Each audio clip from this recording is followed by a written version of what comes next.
హల్లెలూయా. శబ్దమందరం చేతులెత్తలాగున ప్రభుని స్తోత్రించుదము. కాస్త స్వరమెత్తి స్తోత్రం స్తోత్రం బిగ్గరగా చెబుదాం. ఇంకా స్తోత్రం స్తోత్రం. ఊగుతుందరా దీనికి ఏమని పెట్టు. ఒకసారి బిగ్గరగా పరిశుద్ధాత్మ దేవునికి చప్పట్లు కొట్టి ఒకసారి దేవుని గణపరచుదాము. కొంచెం గట్టిగా చెప్పండి, గట్టిగా కొట్టండి. స్తోత్రం స్తోత్రం అంటూ కొట్టండి. యేసయ్యా నీకు స్తోత్రం స్తోత్రం అంటూ కొట్టండి. గట్టిగా కొడుతూ ఉండాలి, చప్పట్లు కొడుతూ యేసయ్యా నీకు స్తోత్రం స్తోత్రం. ఈ రాత్రి సభలు మాకు అనుగ్రహించినందుకు స్తోత్రం స్తోత్రం స్తోత్రం చెప్పాలి. బిగ్గర స్వరమెత్తి చెప్పాలి. ఇప్పటి వరకు మీరు మా మధ్యన సంచరించినందుకు స్తోత్రం స్తోత్రం స్తోత్రం స్తోత్రం స్తోత్రం.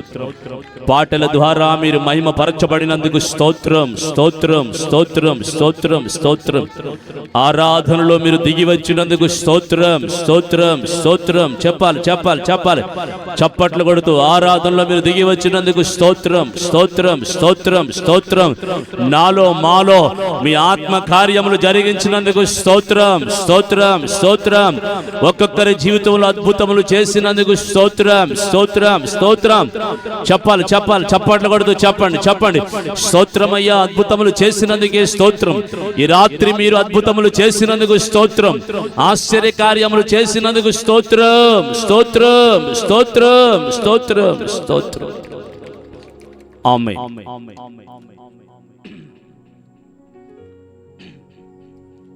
డిలేలో పెట్టండి, డిలేలో పెట్టి బేస్ పెంచండి, బేస్ రావాలి. Praise the Lord. ఈ సువార్త సభల మొదటి రాత్రి చేరివచ్చిన మీ అందరికీ ప్రభువైన యేసుక్రీస్తు నామములో వందనాలు స్తోత్రాలు. ప్రభు మిమ్మల్ని అందరిని దీవించి ఆశీర్వదించునుగాక. ఇప్పటి వరకు ప్రారంభించింది మొదలుకొని పాటలు పాడుతూ ఉండగా, వాయిద్యములు వాయిస్తూ ఉండగా, చప్పట్లు కొడుతూ ఉండగా, మరి ఆరాధిస్తూ ఉండగా దేవుని ఆత్మ మన మధ్యన సంచరించింది. ఇప్పుడు వాక్య స్వరూపైన దేవుడు మనతో మాట్లాడి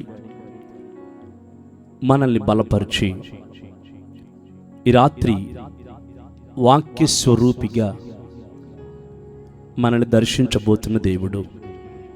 ఆమేన్. యోహాను సువార్త 1వ అధ్యాయము 1వ వచనం. ఆది యందు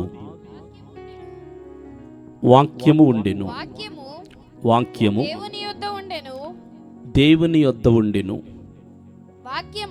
వాక్యము దేవుడై ఉండెను. చూడండి, వాక్యము దేవుడై ఉండెను. ఈ రాత్రి దేవుడై ఉన్న దేవుని వాక్యం లేదా వాక్యమయున్న దేవుడు మనతో మాట్లాడబోతుండగా అందరం శ్రద్ధగా ఆలకిస్తూ దేవుని సన్నిధిలో ఈ వాక్యాన్ని మనం అర్థం చేసుకుంటూ వాక్యం ద్వారా మనం బలపరచబడాలి. ఎబ్రీ పత్రిక 4:12 అనుకుంటున్నాను. వాక్యములో జీవము ఉంది. వాక్యము ఎందుకనగా దేవుని వాక్యము సజీవమై బలము గలదై రెండంచుల అటువంటి ఖడ్గము కంటే వాడిగా ఉండి ప్రాణ ఆత్మలను కేళ్లను మూల్గులను విభజించినంత మట్టుకు దూరుచు హృదయం యొక్క తలంపులను ఆలోచనలు శోధించుచు ఉన్నది. వినండి, వాక్యాన్ని ఎవరు తక్కువగా అంచనా వేయకూడదు. వాక్యాన్ని తక్కువగా ఎవరు చూడకూడదు. ఈ వాక్యములో జీవముంది. సజీవం అంటే జీవముంది. వాక్యం బ్రతికే ఉంది. ఈ చదువుతున్న వాక్యం, ప్రకటించబడుతున్న వాక్యం సజీవముగా మీ హృదయాల్లోకి వెళ్ళి ప్రాణములను, ఆత్మను, మూలుగులోనికి అంటూ వెళ్ళి బలమైన కార్యాలు జరిగించే వాక్యం. అందుకే బైబిల్ అంతటి మీద వాక్యం అనే నామము హెచ్చింపబడి ఉన్నట్లుగా మనం చూస్తాం. ఈ రాత్రి శ్రద్ధగా దేవుని వాక్యాన్ని, ఈ రాత్రి ప్రభు మొదటి రోజు సభలో మనకు అనుగ్రహిస్తున్న దేవుని వాక్యాన్ని శ్రద్ధగా మనం విందాం. ప్రియులారా, చూడండి, రెండవ రాజుల గ్రంథము 6వ అధ్యాయము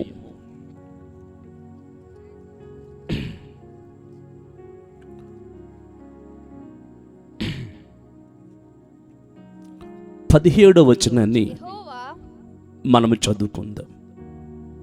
2వ రాజుల గ్రంథం 6వ అధ్యాయం 17వ వచనాన్ని మనం చదువుకుందాం.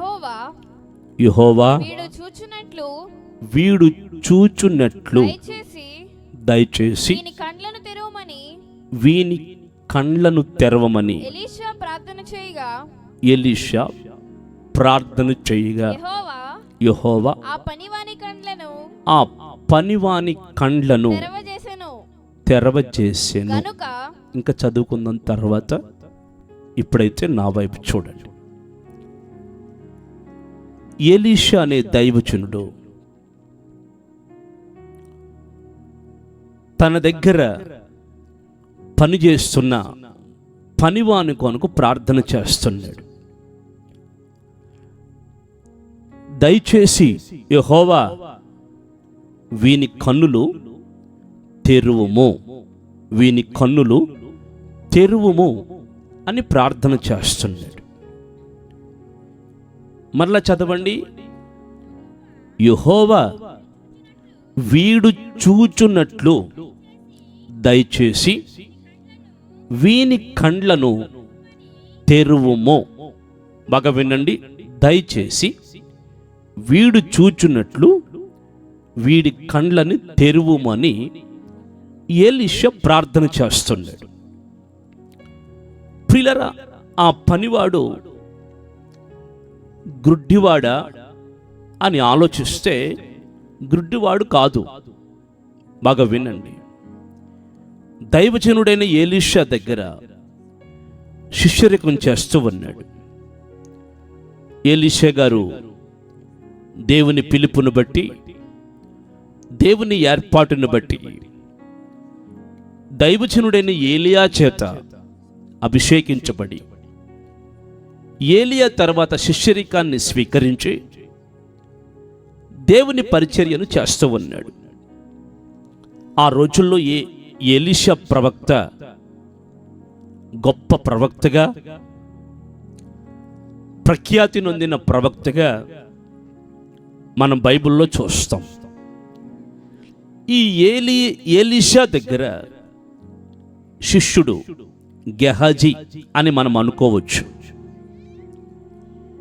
చాలా రోజులను శిష్యరికం చేస్తూ ఉన్నాడు. ప్రియులారా, అతడు ప్రతిరోజు ఎలీషా చెప్పిన ప్రతి పనిని చేస్తున్నాడు. ఎక్కడికైనా వెళ్ళి రమ్మంటే వెళ్ళొస్తున్నాడు. ఏదైనా పని చెప్తే ఆ పని కొనసాగిస్తున్నాడు, సంపూర్ణం చేస్తున్నాడు. ఆ దైవజనుడు ఆ శిష్యునికి లేదా పనివానికి ఏ పని చెప్పినా చేస్తూనే ఉన్నాడు. కానీ మధ్యలో ఈ 6వ అధ్యాయంలోకి వచ్చేసరికి 17వ వచనంలోకి వచ్చేసరికి ఎలీషా ఆ పనివాని కొరకు చేసే ప్రార్థన చాలా వ్యత్యాసంగా కనిపిస్తుంది. ఇదిగో వీడు చూచేటట్లు వీని కళ్ళు తెరవచేయి. వీడు చూచేటట్లు వీడి కన్నులు తెరవచేయి. వీడు చూచేటట్లు వీడి కన్నులు తెరవచేయని ఎలీషా ప్రార్థన చేస్తున్నారు. ఇప్పటి వరకు ఆ శిష్యునికి కండ్లు లేవని ఎలీషా ఎప్పుడైనా గ్రహించాడా అంటే లేదే, అంత బాగానే ఉంది, చూపంతా బాగానే ఉంది, అన్ని పనులు బాగానే జరుగుతున్నాయి, చెప్పినవన్నీ చేస్తూనే ఉన్నాడు. కానీ ఎందుకు ఇప్పుడు శిష్యుని కళ్ళు మూయబడిపోయాయి? ఎందుకు ఈ దైవజనుడు ఇలా ప్రార్థన చేస్తున్నాడు అని మనం ఒకసారి ఆలోచించాలి. మన నిజ జీవితంలో కూడా మనం అన్ని బాగానే చూస్తూ ఉంటాం, అన్ని పనులు బాగానే చేస్తూ ఉంటాం, అందరితోటి బాగానే మాట్లాడుతూ ఉంటాం, అన్ని చోట్లకి వెళ్ళి వస్తూ ఉంటాం, మన దినచర్యని సంపూర్ణం చేసుకుని ఉంటూ ఉంటాం. కానీ కొన్నిసార్లు దేవుని ఆత్మ కార్యాలను చూసే, దేవుని ఆత్మీయ కార్యాలను గుర్తుపట్టే కనులు మనకు ఉండవు. ప్రియులారా, మన కనులు దేవుని కార్యాలని గుర్తుపట్టలేని అజ్ఞానంతో కావచ్చు, అంధకారంతో కావచ్చు, అవిధేయతతో కావచ్చు, మన కళ్ళు అనేకసార్లు మూసుకొని పోతూ ఉన్నాయి అని ఈ రాత్రి మనం దేవుని వాక్యాన్ని బట్టి అర్థం చేసుకోవాలి.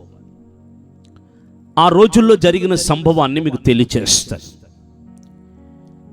ఈ 2వ రాజుల గ్రంథం 6వ అధ్యాయం 8వ వచనం నుండి 23వ వచనం వరకు, మళ్ళా చెప్తున్నాను వినండి. ఈ 2వ రాజుల గ్రంథం 6వ అధ్యాయం 8వ వచనం నుండి 23వ వచనం వరకు, నా ప్రియులరా, ఒక చరిత్ర జరిగిన, యథార్థంగా నిజముగా జరిగిన చరిత్ర బైబిల్లో వ్రాయబడి ఉంది. ఆ రోజుల్లో వినాలి. మొదట మీకు చెప్పిన మాట, ఎలీషా ప్రవక్త తన శిష్యుడు గెహజీ అని అనుకోవచ్చు. ఇప్పటికి వీళ్ళిద్దరిని మీకు పరిచయం చేశాను. ఈ 6వ అధ్యాయం 8వ వచనం ప్రారంభంలో సిరియా వారు మాటికి ఇజ్రాయేలుల మీద దండెత్తి రావాలనని, యుద్ధం చేయవలనని మాటికి యుద్ధాన్ని ప్రకటిస్తూ సిరియా రాజు తన సైన్యాన్ని ఇజ్రాయేలుల పాలెములోనికి, అనగా ఇజ్రాయేలు మీద యుద్ధం చేయడానికి పంపడానికి నిర్ణయం చేస్తూ ఉన్నాడు. ఇజ్రాయేలు సరిహద్దుల్లో పలానా చోట మీరు కాపు కాయండి అని సిరియా రాజు పంపుతూ ఉన్నాడు. ఎందుకంటే ఆ రోజుల్లో ప్రధానంగా సిరియనులు ఇజ్రాయేలులకు శత్రువులుగా ఉన్నారు. ఆ రోజుల్లో ఇజ్రాయేలులకు సిరియన్లు శత్రువులుగా ఉన్నారు. ఆ రాజు మాటికి వాళ్ళని ఏర్పాటు చేస్తూ ఉంటే, రాజు అంతఃపురములో మాట్లాడుకున్న మాటలు బాగా వినండి. సిరియా రాజు అంతఃపురంలో మాట్లాడుకున్న మాటలు, అక్కడ కాపు కాయండి, ఇక్కడ కాపు కాయండి, ఫలాని స్థలమందు మన దండుపేటను ఉంచండి, మనం ఇజ్రాయేల్ మీద యుద్ధం చేద్దాం, వారిని ఓడించుదామని సమాచారం ప్రియులారా చెబుతూ ఉంటే, ఆ సమాచారం ఎలీషా ప్రవక్త, బాగా వినాలి, ఎలీషా ప్రవక్త ఆత్మ ప్రత్యక్షతను పొంది, దైవికమైన నడిపింపును పొంది, ఆ నగరిలో ఏ మాటలైతే అంతఃపురంలో, రాజు అంతఃపురంలో ఏ మాటలైతే తెలియపరచబడుతున్నాయో ఆ మాటలన్నీ ఎవరికి తెలియచేస్తున్నాడంటే, ఎలీషా ప్రవక్త ఇజ్రాయేలు రాజుకు తెలియచేస్తున్నాడు. ఏమని? అదిగో సిరియా రాజు పలానా స్థలంలో దండుపేటను ఉంచాడు, మీరు ఆ దిశగా వెళ్ళొద్దు, అక్కడికి వెళితే సైన్యం నష్టపోతుంది. ఇదిగో మరలా సిరియా రాజు ఈ తూర్పు దిక్కున సైన్యాన్ని ఉంచాడు, ఇటు వెళితే మరలా మనకు నష్టం కలుగుతుంది. అందుచేత మీరు నేను సెలవివ్వందే, నేను చెప్పందే మీరు ఏ ప్రాంతానికి వెళ్ళొద్దు అని ప్రియులారా అక్కడున్న రాజు రహస్యాలన్నీ ఎలీషా ప్రవక్త, దైవజనుడైన ఎలీషా ఇశ్రాయేలు రాజుతో చెప్తున్నాడు. శత్రువు సిరియా రాజు యొక్క ఆలోచనలన్నీ ప్రవక్త ఇశ్రాయేలు రాజుకు చెప్తున్నాడు. అందుచేత ఆ రాజుకు డౌట్ వచ్చింది. అరే, మనలో మీలో ఎవరో ఉండి నేను మాట్లాడే మాటలన్నీ ఇశ్రాయేలు రాజుకు తెలియచేస్తున్నారు, మీరు ఎవరో చెప్పండి అని అంటే, అప్పుడు అందులో ఒకడు వచ్చి అన్నాడు, అయ్యా మేము ఎవరో చెప్పట్లేదు, కానీ ఇశ్రాయేలీలో ఎలీషా అనే ఒక ప్రవక్త ఉన్నాడు.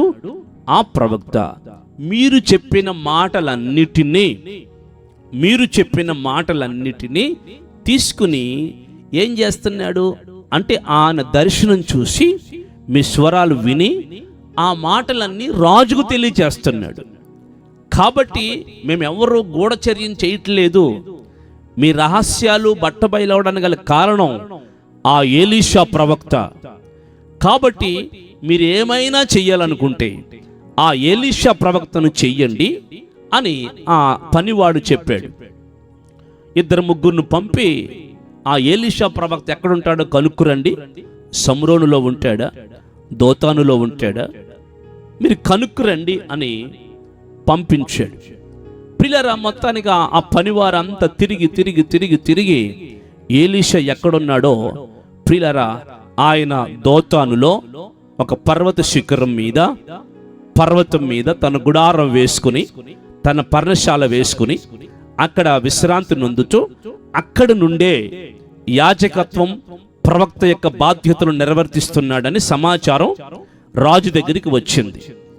ఈ రాజు విస్తారమైన సైన్యాన్ని, విస్తారమైన జనాంగాన్ని యుద్ధానికి పంపినట్టుగా సిరియా రాజు ఎవరిని తీసుకురావడానికి పంపాడంటే ఎలీషాను తీసుకురావడానికి పంపాడు. వినాలి, ఎలీషాను తీసుకురావడానికి పంపాడు.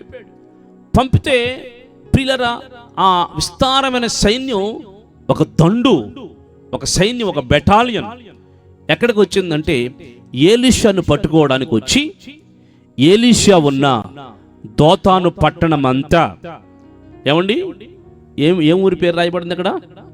దోతాను పట్టణం. ఆ పట్టణం అంతా, ఎలీషా ఉన్న పర్వతం అంతా కాసేశారు. వారు ఉదయాన్నే బయలుదేరి సాయంత్రానికి వచ్చారు. సాయంత్రం అయ్యేసరికి అందరూ ప్రియులరా ఎవరి పడకలుగా వాళ్ళు వెళ్ళిపోయారు గనుక ఆ వచ్చిన శత్రువుల్ని ఎవరు చూడలేదు. వాళ్ళు ఎలీషా ఎక్కడున్నాడని ఆ రాత్రంతా తిరుగుతూనే ఉన్నారు. ఆ పట్టణం అంతా బాగా వినండి. ఆ డ్యూటీలు వేసుకుని, ఆ దీపాలు పట్టుకుని, గుర్రాల మీద, రథాల మీద, రౌతుల మీద ఆ పట్టణం చుట్టూ తిరుగుతూనే ఉన్నారు. ఇక్కడే ఉన్నాడు అన్నావుగా ఎలీషా, ఇక్కడే ఉన్నాడని చెప్పారుగా, ఎక్కడని వెతుకుతూ ఉన్నారు ఎలీషాని. పిల్లరా ఎప్పటి మాదిరిగానే ఎలీషా ప్రవక్త ఆయన శిష్యుడు చక్కటిగా భోజనం చేసి రాత్రి ప్రార్థన చేసుకుని విశ్రాంతిలోకి వెళ్ళి వేకువనే 4 గంటలకి స్తోత్ర ప్రార్థన సమయానికి వేకువనే ఇద్దరూ లేచారు. లేచి ప్రార్థనలో కూర్చున్నారు. ఇంతలోపు శిష్యుడు, ఏంటి ఏదో శబ్దం వినపడుతుంది, గుర్రాలు రౌతులు శబ్దం వినపడుతున్నాయి, కేకలు వినపడుతున్నాయని ఆ శిష్యుడు ప్రార్థనలోంచి లేచి బయటికి వెళ్ళి చూడగానే పిల్లరా ఆ పట్టణమంతా గుర్రములతో, రౌతులతో, సిరియా సైన్యంతో నింపబడిపోయి ఉంది. బాగా వినండి, సిరియా సైన్యంతో నింపబడిపోయి ఉంది. మనం 2వ రాజుల గ్రంథం 6వ అధ్యాయం 15, 16, 17 వచనాల్ని కొంచెం క్రమంగా మనం చదువుకుందాం. 15, 16, 17. దైవజనుడైన అతని పనివాడు అదిగో పెందలకాడే లేచి బయటికి వచ్చి వచ్చినప్పుడు గుర్రములను రథములను గల సైన్యము పట్టణము చుట్టుకొని ఉండుట కనబడింది. ఆగండి ఆగండి ఆగండి ఆగండి. ఏం కనపడింది? మళ్ళా చదువు తల్లి. గుర్రములు, రథములు గల సైన్యము పట్టణమును చుట్టుకుని ఉండుట కనబడింది. ఏమండి, ఈ శిష్యుడు గ్రుడ్డివాడైతే, చూపులేనివాడైతే, అంధుడైతే పెందలకాడే లేచి ఏమండి ఆ పట్టణములో ఉన్న గుర్రాల్ని, రథాల్ని ఎలా చూడగలడు? ఎలా చూడగలడు? వినండి, కనబడింది. ఆ శిష్యునికి కనబడింది. బాగా వినండి. కనబడిన వెంటనే ఆ శిష్యుడు గుండెలు కొట్టుకుంటూ, రొమ్ము కొట్టుకుంటూ లోపలికి వెళ్ళాడు. లోపలికి వెళ్ళి అంటున్నాడు, దైవజనుడా. ఇప్పుడు చదువు. అంతటా పనివాడు, అయ్యో నా ఏలినవాడ, మనము ఏమి చేయుదమో ఆ దైవజనుడితో అనగా. చూడండి, మనం ఏం చేద్దాం? అయ్యో, మనల్ని పట్టుకుపోవడానికి శత్రువులు వచ్చారు. మన పట్టణం, మన పర్వతం, మన ప్రాంతం అంతా శత్రువులు ఆవరించి ఉన్నారు.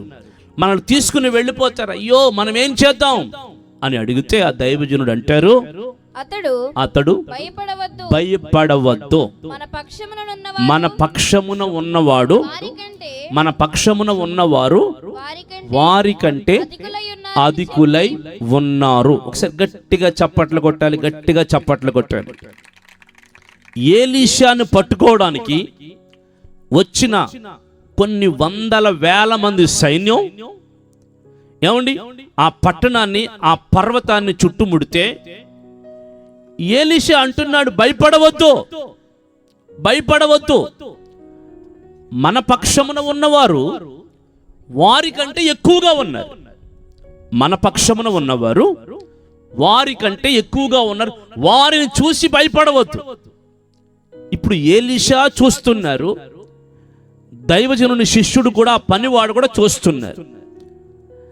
ఆ పనివానికేమో చుట్టూ ఉన్న శత్రువులు, శత్రు ప్రజలు, గుర్రాలు, రౌతులు కనబడుతున్నాయి. ఆ కనబడుతున్న వాటిని చూసి కలవరం పడిపోతుంది, భయం కలుగుతుంది. అదే సమయంలో, అట్ ద సేమ్ టైం, అదే సమయంలో ఏలీషా కూడా చూస్తున్నారు. శత్రువుల సైన్యాన్ని చూస్తున్నారు, వారి గుర్రాలను చూస్తున్నారు, వారి రౌతులను చూస్తున్నారు. అదే సమయంలో ఏలీషా చుట్టూ, ఏలీషా పర్వతము చుట్టూ, ఏమండి ఆ పట్టణము చుట్టూ ప్రియులరా కావలిగా ఉన్న దేవుని సైన్యాన్ని కూడా కనులారా చూస్తున్నారు. కొట్టు, గట్టిగా చప్పట్లు కొట్టు. పర్వతం మీద నుంచి ఇద్దరు చూస్తుంటే శిష్యుని కన్నులకు మాత్రం శత్రువులే కనబడుతున్నారు. కానీ ఎలీషా కన్నులకు మాత్రం శత్రువులు కనబడుతున్నారు.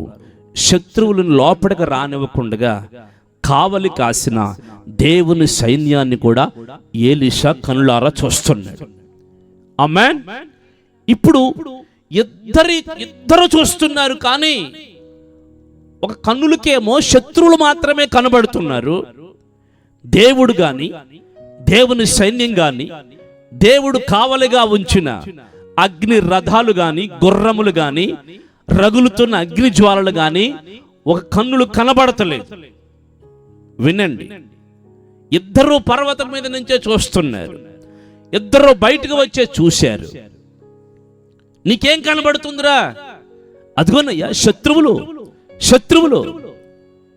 చుట్టుముట్టేశారు. మన పని ఏమైపోతుందో ఈ రాత్రి, ఈ ఉదయకాలం అని కంగారు పడుతూ మాట్లాడుతున్నాడు. నీకు అదొక్కటే కనబడుతుందా నీ కళ్ళకి? అవునయ్యా, ఎంతమంది చూడు, శత్రువులు చూడు, ఎంతమంది పంపాడు సిరియా రాజు. అరే మరి నా కళ్ళకి శత్రువులు ఒకటే కాదు, దేవుని సైన్యం మన పర్వతం చుట్టూ, మన యొక్క పట్టణం చుట్టూ కావలి ఉన్నట్లు నాకు కనిపిస్తుంది. అది నీకు కనిపించట్లేదా? నాకు కనపడతలేదయ్యా. మీకు కనపడుతుందా? బాగా మీరు కళ్ళజోడి పెట్టుకుని చూస్తున్నారా? మీకు బాగా కనబడుతుంది. 2 కళ్ళు ఉన్నాయి, మీకు 4 కళ్ళు ఉన్నాయి, అంతే కనబడుతుందేమో మీకు. నాకు 2 కళ్ళు కనబడతలేదు ఈ మాయిదారు కళ్ళకి అంటున్నాడు. ప్రియులారా, అప్పుడు ఎలీషా ఏమని తెలుసా? యెహోవా వీడు చూచున్నట్లు దయచేసి వీని కండ్లు తెరువుమో. ఏమండి, ఎలీషా ప్రార్థన చేయగా యెహోవా ఆ పనివాని కండ్లను తెరవ చేశాడు గనుక వాడు ఎలీషా చుట్టూను పర్వతము అగ్ని గుర్రముల చేత రథముల చేతను నిండి యుండుట చూచెను. గట్టిగా చప్పట్లు కొట్టి ఒకసారి, కొంచెం గట్టిగా కొట్టొచ్చుగా. ఆమేన్. చూడండి నా ప్రియులారా, ఈ రాత్రి దేవుని సన్నిధిలో వాక్యాన్ని మనం అర్థం చేసుకుందాం. వాక్య రథసారథిగా పరిశుద్ధాత్ముడు మనందరితో సూటిగా తేటగా మాట్లాడుతున్నాడు. ఈ ఇద్దరు చూస్తూ ఉన్నప్పుడు ఒకరి నేత్రాలకు శత్రువులు మాత్రమే కనబడుతున్నారు. ఈ ఇద్దరు చూస్తున్నప్పుడు ఒకరి నేత్రాలకు శత్రువులు సమస్యలు మాత్రమే కనబడుతున్నాయి, భయము కలవరం మాత్రమే కనబడుతున్నాయి. కానీ ప్రవక్త అయిన ఎలీషా చూస్తున్నప్పుడు ఒక పక్క భయం, ఒక పక్క కలవరం, ఒక పక్క శత్రువులు ఆవరించి ఉన్ననో ఆ కలవరాన్ని, ఆ శత్రువుని, ఆ భయాన్ని దరిచేరనివ్వక, దగ్గరకు రానివ్వక అడ్డుగా నిలబడిన దేవుని అగ్ని సైన్యము, గుర్రములు, రథములు, అగ్ని జ్వాలలు ఎలీషా కళ్ళుకు కనబడుతూ ఉన్నాయి. ఆమేన్. చూడండి, ఈ రోజున మన జీవితాల్లో కూడా ఏమండి, మన కనులకు సమస్యలే కనబడుతూ ఉంటాయండి, మన కనులకు భయాలే కనబడుతూ ఉంటాయండి.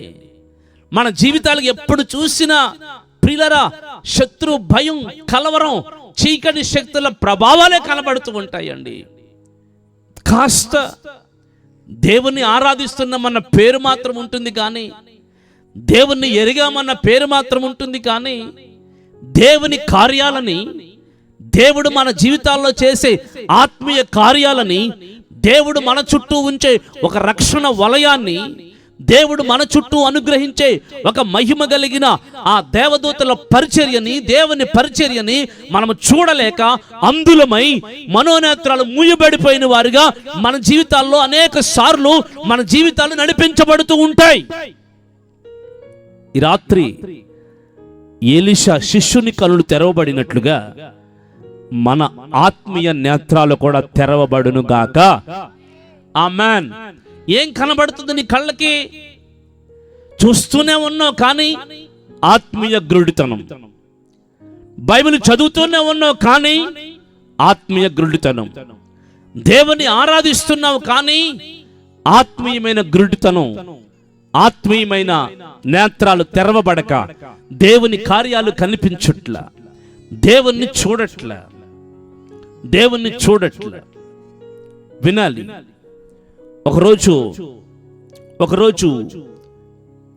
సాతాను అంటుంది, పరలోకములో దేవుని దగ్గరికి వెళ్ళి సాతాను దేవునితో అంటుంది.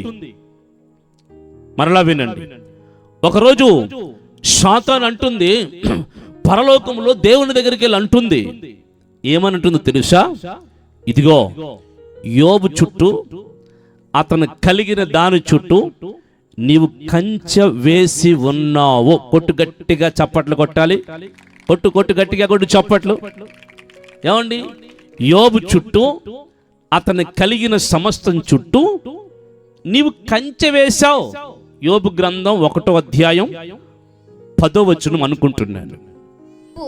నీవు అతనికిని అతని ఇంటి వారికిని అతని కలిగిన సమస్తమునకును చుట్టూ కంచె వేసితివి కదా. అదిగో కంచె వేసితివి కదా. ఎవరికి కనబడుతుంది కంచె? చెప్పాలి. ఎవరికి కనబడుతుంది? సాతానుకి కనబడుతుంది. నేను యోబు ఇంటికి వెళ్ళలేక, యోబు ఇంట్లోకి వెళ్ళలేక, యోబు పిల్లల దగ్గరికి వెళ్ళలేక, యోబు కుటుంబాన్ని సమీపించలేక నానా తాట్లు పడుతున్నాను. యేసయ్యా, నానా పాటలు పడుతున్నాను. నీకేం తెలుసు? ఒకసారి దాన్ని తీవా, ఆ కంచె తీవా. నువ్వు వేసావు చూడు కంచె, ఆ కంచె తీవా అని అడుగుతాడు. చూడండి నా ప్రియులారా, యోబు చుట్టూ కంచె ఉన్నదన్న సంగతి యోబుకు తెలుసు. నన్ను దేవుడు ఎలా దీవిస్తున్నాడో, ఎలా ఆశీర్వదిస్తున్నాడో, నా పిల్లల్ని ఎలా కాపాడుతూ వచ్చాడో, నా కుటుంబాన్ని ఎలా కాపాడుతూ వచ్చాడో, ఆయన నా చుట్టూ కంచె వేశాడన్న సంగతి యోబుకు తెలుసు. కానీ ఇంకా అనేక మంది ఉన్నారు, వాళ్ళకి తెలియట్లా, వాళ్ళకి ఆ కంచె కనబడతల్లా. యోబు ఎందుకు దీవించబడుతున్నాడు? యోబు ఎందుకు ఆశీర్వదించబడుతున్నాడు? యోబు ఎందుకు దీవెనకరంగా మార్చబడుతున్నాడు? ఓహో, భలే అభివృద్ధి అవుతున్నాడులే, భలే ఆశీర్వదించబడుతున్నాడులే అని చెప్పుకుంటారు తప్ప, ఏమండి, యోబు కుటుంబం చుట్టూ దేవుడు వేసిన కంచెని ఎవరూ చూడలేకపోతున్నారు. కారణం ఏంటంటే అనేక మంది ఆత్మీయ గ్రుడ్డితనం. ఈ రోజున కూడా నా ప్రియులరా, దేవుని పేరు చెప్తూ ఉన్నాం, దేవుని ఆరాధిస్తూ ఉన్నాం, దేవుని సన్నిధికి వస్తూ ఉన్నాం, కానీ మన కనులు ఆ పనివాని కనులు మూయబడిపోయినట్లుగా మన కనులు మూయబడిపోయి దేవుడు చేసే కార్యాల్ని, దేవుడు అనుగ్రహించే గొప్ప మహిమని, దేవుడు మన చుట్టూ ఉంచే రక్షణ కార్యాలని చూడలేకపోతున్నాం. ఈ రోజున చూడలేకపోతున్నాం. అందుకే కలవరాల్లో నలిగిపోతున్నాం, అందుకే సమస్యల్లో పడిపోతున్నాం, అందుకే మన జీవితాలు ప్రియుల అనేకమైన పాప శాప బానిసత్వ బ్రతుకులుగా మారిపోతూ ఉన్నాయి. రాత్రి వినండి, మన మనోనేత్రాలు, మన కనులు ఈ రోజున తెరవబడాలి. ఎలా తెరవబడాలి? ఎలీషా కనబడుతుంది, గెహాజీకి కనబడుతుంది, ప్రవక్త కనబడుతుంది, పనివాడికి కనబడుతుందా. అందుకే ఆ ప్రవక్త పనివానికి కళ్ళు తెరువు ప్రభువా అని ప్రార్థన చేశాడు. ఏమండి, మనోనేత్రాలు అన్ని మామూలుగా అన్ని పనులు చేస్తున్నాడు, భోజనం చేస్తున్నాడు, పని చేస్తున్నాడు, వంట చేస్తున్నాడు, కానీ దేవుని సైన్యమే కనబడతలా, దేవుని కార్యాలే కనబడతలా, దేవుడు రహస్యాలే తెలియట్లా, దేవుని ఆత్మీయ కార్యాలే గుర్తుపట్టలేని అజ్ఞానపు స్థితిలో ప్రియుల ఆ వ్యక్తి ఉన్నాడని మనం అర్థం చేసుకోవాలి.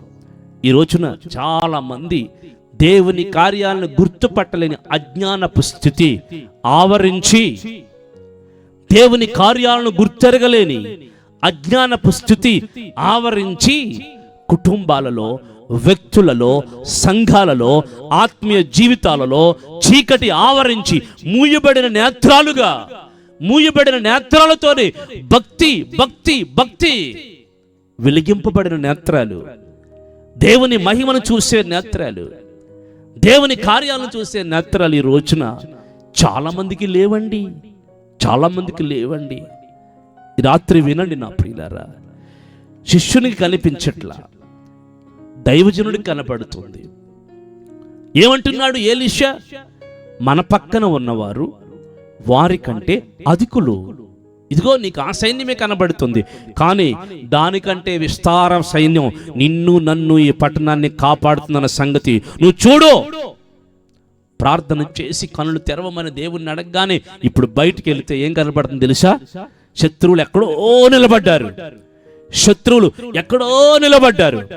శత్రువుల్ని దరి చేరనివ్వకుండా దేవుని సైన్యం, అగ్ని రథాలు, గుర్రాలు, రౌతులు పర్వతము చుట్టూ, ఎలీషా చుట్టూ కావలిగా ఉన్నాయి. రాత్రంతా తిరుగుతూ తిరుగుతూ తిరుగుతూనే ఉన్నారు, కానీ ఎక్కడో సిరియా దేశం నుంచి వచ్చిన వీరు ఏమండి దోతాను పట్టణంలోకి వచ్చారు, కానీ ఆ పట్టణం లోపలికి సమీపించలేకపోయారు, ఎలీషా ఉన్న చోటకి రాలేకపోయారు. కారణం ఏంటంటే దేవుని సైన్యం అడ్డు తగులుతుంది.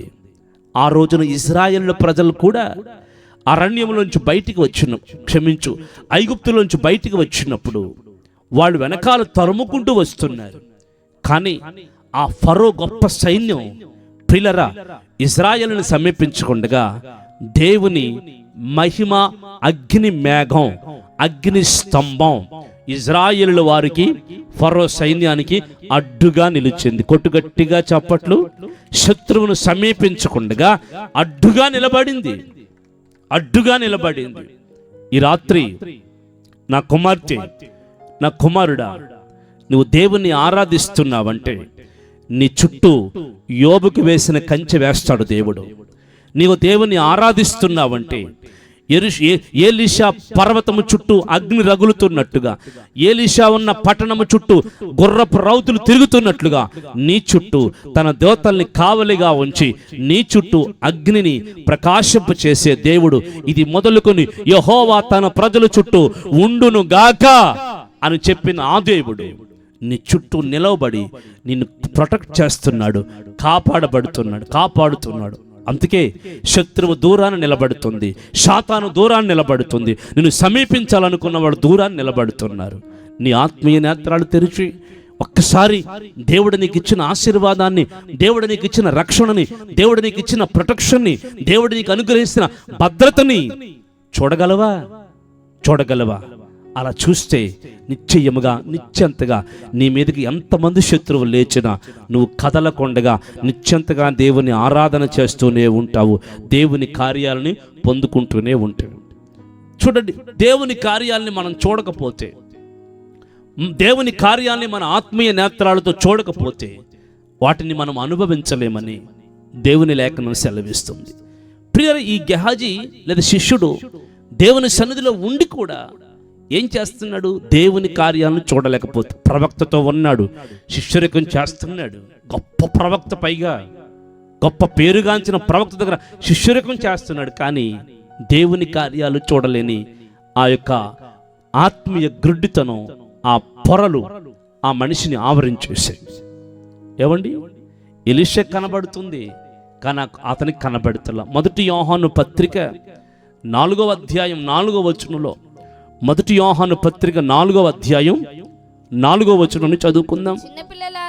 చిన్న పిల్లలారా మీరు దేవుని సంబంధులు, మీలో ఉన్నవాడు బాగా వినండి, మీలో ఉన్నవాడు లోకములో ఉన్నవాడి కంటే గొప్పవాడు గనుక అది మీరు వానిని జయించి ఉన్నారు. ఒకసారి గట్టిగా ఈ వాక్యం కొరకు చప్పట్లు కూడా దేవుని ఒకసారి గణపరచుదామా?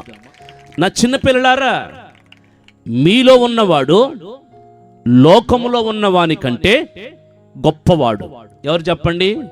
గొప్పవాడు. ఎలీషా ఏమంటున్నారు? మన పక్షమున ఉన్నవారు వారికంటే గొప్పవారు. వారు 100 మంది ఉంటే మన దగ్గర 1000 మంది ఉన్నారు. వారు 10,000 మంది వస్తే మన దగ్గర 10 లక్షల మంది ఉన్నారు అని, వారికంటే గొప్పవారు మన కావలి కాస్తున్నవారని ఎలీషా ప్రియులారా దేవుని సైన్యాన్ని, గొప్ప సైన్యాన్ని గూర్చి గణపరుస్తూ ఉన్నారు. ఈ రాత్రి వినండి, మనము లోకములో ఉన్నవాడు కంటే మనలో ఉన్నవాడు గొప్పవాడు. ఈ రోజున లోకములోంచి ప్రత్యేకించబడి, పాపములోంచి ప్రత్యేకించబడి, పాప సంబంధమైన అనుభవాల్లోంచి ప్రత్యేకించబడి ప్రభుని ఆరాధించడానికి వచ్చావునంటే, ప్రభుని సేవిస్తున్నావు అంటే నీలో నిలుసించేది, నీలో జీవించేది మన ప్రభువైన యేసుక్రీస్తు. ఆ యేసుక్రీస్తు లోకములో ఉన్న దుష్టుడి కంటే, లోకములో ఉన్న శాంతాను కంటే, లోకములో ఉన్న అపవాది కంటే మనలో ఉన్న యేసయ్య గొప్పవాడు. ఆ గొప్పవాడు లోకమును జయించాడు. లోకములో ఉన్న పాపాన్ని, లోకములో ఉన్న శోధన, లోకములో ఉన్న శరీరాశ, నేత్రాశ, జీవపుటమ్మమును ఆయన జయించి మనల్ని కూడా లోకమును జయింప చేయాలని మనలో ఆయన తన స్థానాన్ని స్థిరపరచుకుని ఉన్నాడు. ఈ రోజున నువ్వు ఏ విషయంలో ఓడిపోకూడదని, ఏ విషయంలో పడిపోకూడదని, జయ జీవితాన్ని జీవించాలని, జయ సంకేతాలు ఎగరవేయాలని, నీ జీవితం పరిశుద్ధంగా నిలబెట్టుకోవాలని, లోకములో ఉన్నది ఏది నీలోకి రాకుండా ఉండాలని ఆయన నీలోనికి వచ్చి లోకములో ఉన్న ఏది నీకు సమీపించకూడదని నీలో ఉండి ఆయన నివసిస్తూ ఉన్నాడు. చిన్నపిల్లలారా, లోకములో ఉన్నవాని కంటే మీలో, మనలో, నీలో, నాలో ఉన్నవాడు గొప్పవాడు. ఆయన లోకమంతటిని జయించినవాడు. గట్టిగా చప్పట్లు.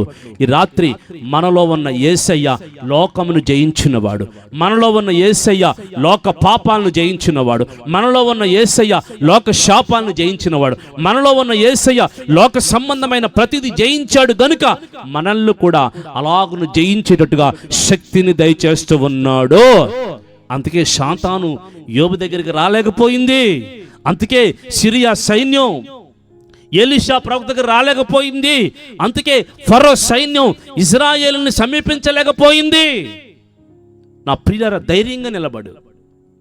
నిన్ను కాపాడే దేవుడు, నిన్ను రక్షిస్తున్న దేవుడు, నీ చుట్టూ కంచిగా ఉన్న దేవుడు, నీ చుట్టూ అగ్నిగా ఉన్న దేవుడు, నీ చుట్టూ అగ్ని జ్వాలలుగా నిలబడిన దేవుడు ఈ రాత్రి నిన్ను లోకములోంచి ప్రత్యేకపరిచి లోకములో ఉన్న ఏది నీ దగ్గరకు రాకుండా నిన్ను భద్రం చేయగలిగిన దేవుడు. ఆమేన్. అందుకే నీవు మనోనేత్రాలు తెరవబడిన దానివై, నీ నేత్రాలు తెరవబడిన దానివై ఆ కార్యాలు చూడు, ఆ మహిమ కలిగిన కార్యాలు చూడు. ఆయన నన్ను పడిపోనివ్వడు, నేను నిలబడి ఉంటాను. ఆయన ఆ శ్రమను దరి చేరనివ్వడు, శ్రమలో జయించి ఉంటాను. ఆ కీడు నా దరికి రాదు, కీడుని నా దేవుడు తొలగిస్తాడు. ఏమండి, ఆ యొక్క శత్రు భయం వెంబడి దేవుని వాక్యం అనే ఆత్మ ఖడ్గం నువ్వు ఆత్మీయ నేత్రాలతో చూడగలిగితే ఖచ్చితంగా నీ జీవితంలో ఆ ప్రొటెక్షన్ అనేది కలుగుతుంది. ఎలీషా కనబడుతుంది, గెహజీ కనబడట్లే. చూడండి, ఈ రోజున మనలో చాలా మందికి దేవుని కార్యాలు కనబడతాయి, కానీ కొంతమంది ఉంటారు దేవుని కార్యాలు చూడలేరు. భక్తులే వాళ్ళు కూడా. కారణం అవిధేయత, ప్రియులరా, అసంపూర్ణత. లోకంలో ఉన్న పాపం ఏదో విధంగా నిన్ను పడదీసి, దేవుని వాక్యాలు తెలుసు కానీ ఆ మహిమలో నిలబడలేని స్థితులకి, ఆ మహిమను చూడలేని స్థితిలోకి నిన్ను పడేస్తూ ఉంది. ఈ రాత్రి వినండి ప్రియులరా, నీ కనులు తెరవబడాలి. ఆమేన్ చెప్పండి. మన కనులు తెరవబడాలి, ఆత్మీయ నేత్రాలు తెరవబడాలి. మనము దేవుని కార్యాలు చూసేటట్టుగా మన నేత్రములు తెరవబడును గాక. ఎలీషా ప్రార్థన చేయగా శిష్యుని కనులు తెరవబడినట్లుగా ఈ రాత్రి మన కనులు తెరవబడును గాక. ఆమేన్. ఏమండి, వీళ్ళు వచ్చి తడుముకుంటున్నారుగా. అప్పుడు ఎలీషా వెంటనే వెళ్ళి, అయ్యా, ఎలీషా ప్రార్థన చేశారంట. అయ్యి ఎంత సైన్యం వచ్చారు, ఇప్పుడు శిష్యుని కళ్ళు తెరవబడ్డాయి. చూశాడు. తర్వాత ఎలీషా ప్రార్థన చేసి, ఇంత సైన్యం వచ్చారుగా, వీళ్ళందరికీ అంధత్వం దయచేయని మరలా ప్రార్థన చేశాడంట ఎలీషా. వినాలి, మరలా ప్రార్థన చేశాడు. వీళ్ళ కళ్ళు మూసేయి అని ప్రార్థన చేశాడు. నన్ను పట్టుకుంటాకు వచ్చారు, వీళ్ళ కళ్ళు మూసేయి అని ప్రార్థన చేస్తే అంత గొప్ప సైన్యం రాత్రంతా తిరిగి వచ్చారా. ఏమండి, వాళ్ళ కళ్ళు మూయబడిపోతే అక్కడికక్కడే తిరుగుతున్నారంట. తిరుగుతుంటే ఎలీషా వాళ్ళ మధ్యలోకి వెళ్ళి, అయ్యా, మీరు ఎవరిని వెతుకుతున్నారు మీరు అని అంటే, మేము ఎలీషా కోసం వచ్చామయ్యా, ఆయన ఎక్కడున్నాడో తెలియట్లేదు, మాకేం కనిపించట్లేదు, కాస్త దారి చెప్పవా, ఎలీషా ఎక్కడ ఉంటాడో అని ఎలీషాని అడిగితే, అప్పుడు ఎలీషా ఈ గొప్ప సైన్యానికి దారి చూపించుకుంటూ తీసుకెళ్ళి ఇశ్రాయేలుల రాజు నగరిలో షోమ్రోనులో వదిలిపెట్టాడు. షోమ్రోనులో వదిలిపెడితే ఈ కళ్ళు కనపడకుండానే వాళ్ళు ఎక్కడికి వెళ్ళారు? నడుచుకుంటూ ఎలీషా వెంబడి నడుచుకుంటూ షోమ్రోను పట్టణానికి వెళ్ళారు. అప్పుడు ఈ షోమ్రోను పట్టణానికి ఎప్పుడైతే ఈ సైన్యం, సిరియా సైన్యం వెళ్ళిందో, వాళ్ళందరినీ కూడా ఇజ్రాయేలుల సైన్యం సరెండర్ చేసి పట్టుకోబోయింది. ఎలీషా అంటాడు, తొందరపడకండి అని రాజుతో అన్నాడు. రాజా, తొందరపడకండి అని మరలా ప్రార్థన చేశాడంట. అయ్యా, వీళ్ళందరి కళ్ళు తెరవబడాలి అని ప్రార్థన చేస్తే అంత గొప్ప సైన్యం కళ్ళు షోమ్రోను పట్టణంలో తెరవబడేసరికి వాళ్ళు ఆశ్చర్యపోయారు. ఎదురుగుండా ఇజ్రాయేల్ రాజు, ఒక పక్క ఎలీషా ప్రవక్త, చుట్టూ సైన్యం. చచ్చిపోయాం, ఇంకా మన బతుకు అయిపోయింది, మన పని అయిపోయింది అనుకుని వాళ్ళు అనుకుంటుంటే ఎలీషా అన్నారు, మీరెవ్వరూ తొందరపడద్దు.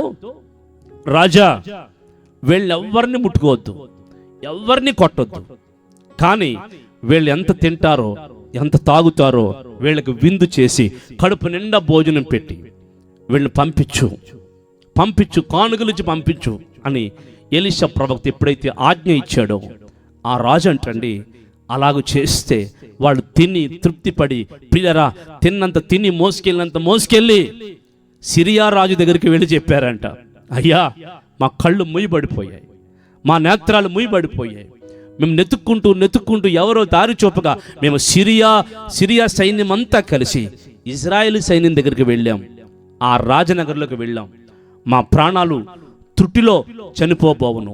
కానీ ఎలీషా వారికి హాని చెయ్యొద్దని చెప్పి రాజుతో చెప్పగానే రాజు మాకు చక్కటి ఆహారం, ప్రేమ విందు పెట్టి, శత్రువు ఇంటిలో మాకు భోజనం పెట్టి, మాకు ఆహారాన్ని పంపించి, మాలో ఎవరి ప్రాణం తీయలేదయ్యా. కాబట్టి ఇక మనం ఇజ్రాయేల్ దేశం మీదకి యుద్ధానికి వెళ్ళొద్దు కొట్టని గట్టిగా చప్పట్లు. ఆమేన్. ఇజ్రాయెల్ దేశం మీదకి మనం యుద్ధానికి వెళ్ళొద్దు అని అని అనుకుంటే ఆ రోజు నుంచి సిరియనులు ఇజ్రాయేలుల మీదకి, ఉందా వాక్యం, ఆఖరి వాక్యం, అప్పటి నుండి వచనం చెప్పు తల్లి 23. అప్పటి నుండి సిరియనులు దండువారు ఇజ్రాయేల్ దేశంలోనికి వచ్చుట మానిపోయారు. చూడండి, ఈ ఎలీషా ఈ సంభవంలో పనివాడి కళ్ళు తెరవమని ప్రార్థన చేస్తే ఆ పనివాడు కళ్ళు తెరిచాడు. అదే ఎలీషా ఈ సైన్యం కళ్ళు ముయ్యమని ప్రార్థన చేస్తే కనులు ముయ్యబడిపోయాయి. అదే ఎలీషా ఈ సైన్యం కళ్ళు తెరవమని ప్రార్థన చేస్తే వాని కనులు తెరవబడ్డాయి. బాగా వినండి, తెరవబడ్డాయి. అప్పుడు రాజును చూశారు. ఈ రోజున మూయబడిపోయిన ఆత్మీయ నేత్రాలతో దేవుని మహిమను చూడలేం, దేవుని కార్యాలను చూడలేం, దేవుని అద్భుతాలను చూడలేం, దేవుడు మనకిచ్చే రక్షణ చూడలేం, దేవుడు మనకిచ్చే ప్రియరా ఒక ప్రొటెక్షన్, ఒక వలయాన్ని, మన చుట్టూ వేసిన అగ్ని వలయాన్ని కూడా మనం చూడలేం.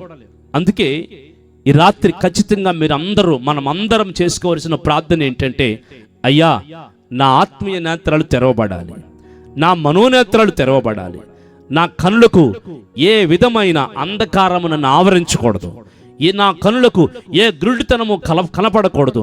నీ కార్యములు నేను కనులారా చూడగలగాలి, నీ కార్యములు నేను కనులారా చూడగలగాలని దేవుని సన్నిధిలో ప్రతి ఒక్కరూ మనం ప్రార్థన చేసుకునేవారిగా మనం ఉండాలి. ఒక రోజున ఒక ఇంటిలో ఒక ఇంటిలో ప్రియులరా ఇద్దరు ఉన్నారు. ఇద్దరు, మొదటి భార్య, రెండో భార్య. బాగా వినండి, మొదటి భార్య, రెండో భార్య. వీళ్ళిద్దరికీ సంతానం కలిగింది. ఒకరికి ముందే కలిగింది, ఒకరికి దేవుడు వాగ్దానం చేసి ఆలస్యంగా కలిగింది. ఇప్పుడు వీళ్ళిద్దరు పిల్లలు పుట్టిన తర్వాత వీళ్ళు ఎదుగుతుంటే పిల్లలు ఈలోపు మొదటి పుట్టిన పిల్లవాడు తర్వాత ఆలస్యంగా పుట్టిన పిల్లవాడిని హేళన చేస్తున్నాడంట. ఒరే బుడ్డోడా అని హేళన చేస్తున్నాడు. అంత పెద్దోళ్ళు అంతే కదా, ఏమండి? ఈరోజు కూడా మనం హేళన చేస్తూ ఉంటాం కదా. హేళన చేస్తూ ఉన్నాడంట. ఆ హేళన చేయడం తల్లి చూసింది. తల్లి చూసి భర్త దగ్గరికి వెళ్ళింది, నేను మొదటి నుంచి చెప్తూనే ఉన్నాను, ఆ పిల్లోడు గర్భంలో ఉన్నప్పుడే పంపేయమంటే నా మాట విన్నావా? మరలా తీసుకొచ్చి ఇంట్లో పెట్టుకున్నావు.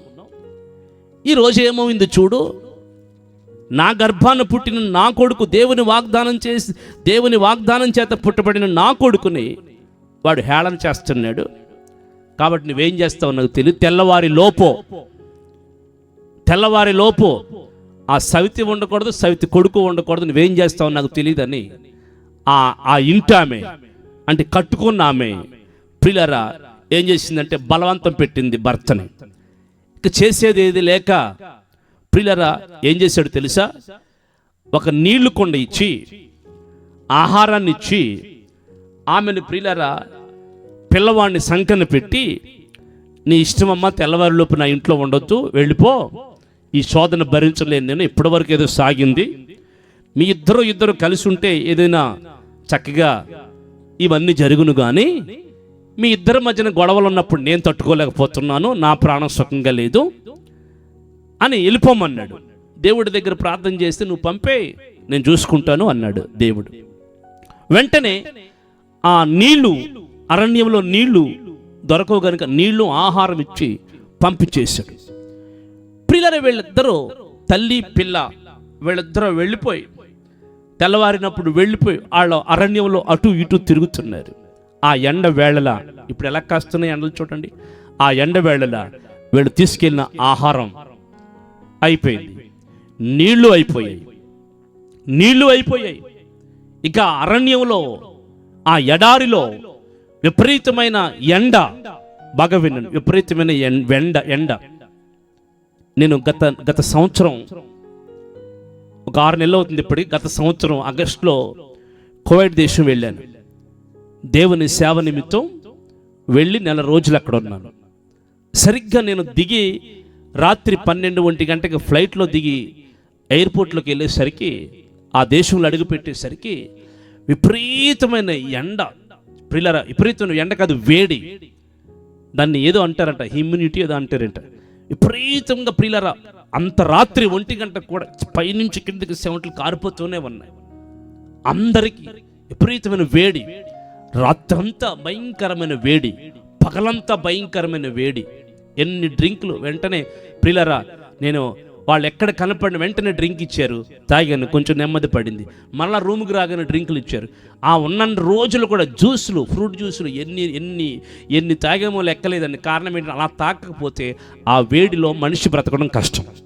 బాగా వినండి, ఆ వేడిలో మనిషి బ్రతకడం కష్టం. 1 నెల రోజులు కూడా ఆ విపరీతమైన ఎండలో ప్రియులారా దేవుని పరిచర్య చేస్తూ ఆ ఎడారిలోకి వెళ్ళి, ఆయా కంపెనీలోకి వెళ్ళి, ఆయా ఫ్యాక్టరీస్లోకి వెళ్ళి, గృహాల్లోకి వెళ్ళి, సంఘాల్లోకి వెళ్ళి 30 రోజులు కూడా ఎడతెరపలేని పరిచర్య నేను చేసి వచ్చాను.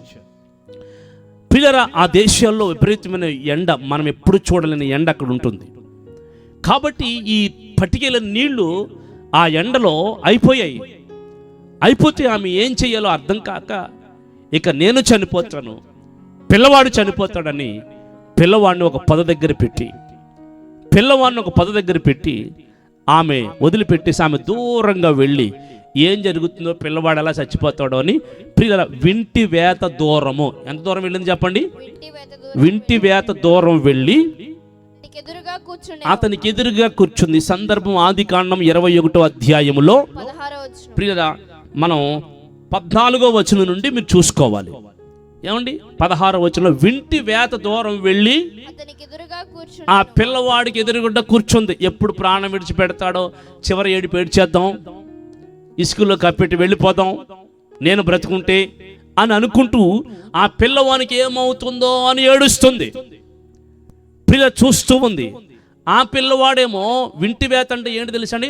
ఒక బాణం వేస్తే ఎంత దూరం, బాగా వినండి, ఎంత దూరం వెళ్ళి పడుతుందో. వింటి అంటే విల్లు, వింటి వేత అంటే ఒక బాణం వేస్తే ఎంత దూరం వెళ్ళి పడుతుందో అంత దూరం అని అర్థం. బైబిల్లో వింటి వేత దూరము, కోత వేత దూరము, కేక పెడితే ఎంత దూరం వెళుతుందో అంత దూరం. రాతి వేత దూరము, రాయి వేస్తే ఎంత దూరం వెళుతుందో అంత దూరం అని ఇలాగున్న దూరాల్ని కొలిచారు. ఇంకా చెప్పాలంటే విశ్రాంతి దినాన్ని ఒక మనిషి ఎంత దూరం నడవాలని బైబిల్లో రాయబడి ఉందో అంత దూరం విశ్రాంతి దినమున నడవదగినంత దూరము అని రాయబడి.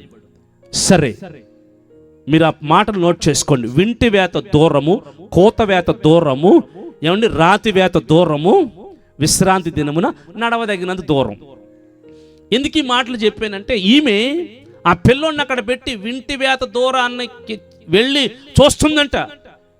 ఎలా చనిపోతాడో, ఎలా ఈ ప్రాణం పోతుందో, ఎప్పుడు ఏడుపు ఆగుతుందో అని ఎదురు చూస్తుందంట.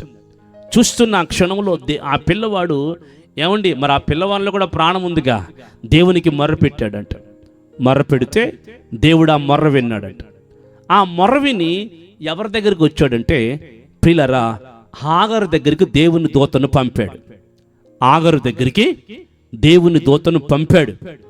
పంపితే ప్రియులారా, హాగరు ఏమయ్యింది, నీకు ఏమయ్యింది అని అడుగుతూ ఉంటే, ఇంకేమయ్యిందయ్యా, నా యజమానుడు ఇచ్చిన నీళ్ళు అయిపోయాయి, ఆహారం అయిపోయాయి, అదిగో ఆ పిల్లవాడు మరుక్షణం చనిపోబోతున్నాడు అని ఆ పిల్లవాడు ఏడుపు చూడలేక దూరంగా వచ్చి నిలబడ్డాను, కొంచెం సేపుల్లో చనిపోతాడు అని అంటుంది. అప్పుడు ఆ దూత అంటుంది, ఆ పిల్లవాడు చనిపోడు, ఆ పిల్లవాడున్న చోట దేవుడు తన మొరను విన్నాడు. కొట్టుగట్టిగా చప్పట్లు, ఆమేన్. పిల్లవాడున్న చోట దేవుడు తన మొరను విన్నాడు. అందుకే ఇదిగో ఆ పిల్లవాడు చనిపోడు, ఆ పిల్లవాడు గొప్ప జనముగా మార్చబడబోతున్నాడు. ఆమేన్. గొప్ప జనముగా మార్చబడబోతున్నాడు అని ప్రియరా దేవుని దూత చెప్పింది. ఇప్పుడు బైబిల్లోంచి మనం ఈ వచనాన్ని 21వ అధ్యాయము 19వ వచనాన్ని చదువుకోవాలి. 21వ అధ్యాయము 19వ వచనాన్ని చదువుకోవాలి. ఆదికాండము 21వ అధ్యాయం 19వ వచనాన్ని చదువుకోవాలి.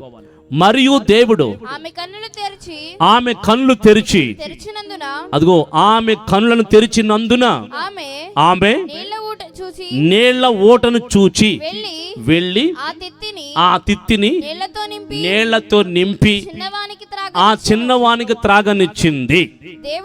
వినండి, ఆ చిన్నవానికి త్రాగనిచ్చింది. ఏమండి, ఆమె ఎక్కడుందంట?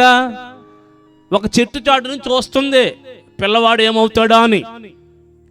ఏమండి ప్రియ, పిల్లవాడు ఎప్పుడు చచ్చిపోతాడా? ఆ పిల్లవాడి ప్రాణం ఎప్పుడు పోతుందా? ఆ పిల్లవాడు ఎప్పుడు ప్రాణం విడిచిపెడతాడా అని ఏడుస్తూ చూస్తుంది. ఆమె కంటికి ఎప్పుడు కూడా ప్రియులరా ఆ పిల్లవాడు ఎప్పుడు చచ్చిపోతాడా, వాడి ప్రాణం ఎప్పుడు పోతుందా, ఎప్పుడు ఏడుద్దామా, ఎప్పుడు ఇసుకలో కప్పెట్టి పోదామా అని చూస్తుంది.